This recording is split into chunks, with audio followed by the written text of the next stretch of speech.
So, the week revolved around Shabbos. That was kind of like the crown jewel of the week. Um, so on Friday, there was just like the Friday afternoon feeling of everything being super hectic. And my mom would be running around the kitchen, baking challah and making chicken and preparing the cholent and getting everything done. And everybody would go and like take their showers and get ready. And then we all had our special Shabbos clothes. And for Friday night, the girls had special Shabbos robes, which were like these fanciful velvet robes. Um, and then Friday night services, my father was the rabbi of a shul that was right behind our house. And traditionally in my community, girls don't go to Friday night services, but I always loved to go to Friday night services. And I would go and I'd be one of the only people in the women's section. And it was just like such a mystical experience for me. Like the songs, the love songs of the Friday night davening, it's just such an emotional service. And it just always swept me away.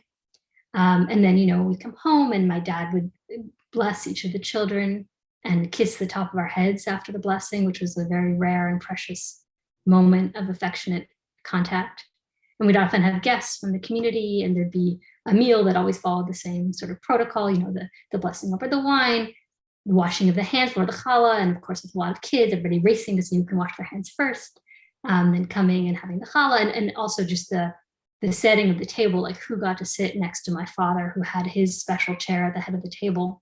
Like that was a great honor to be chosen to sit next to him. So who was passed over for that honor, who was chosen, and I was often chosen. So there was often extra delight on Friday night in being the one getting to sit next to him. And then, we'd have the standard menu and sing the songs. And my father would share his words of Torah.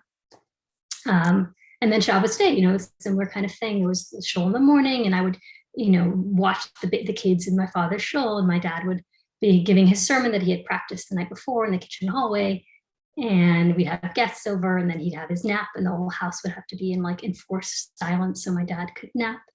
And so basically, like every step of Shabbos from Friday night to Saturday night was so carefully choreographed and so rich with meaning. And there was a lot of beauty and a lot of stress simultaneously in that experience.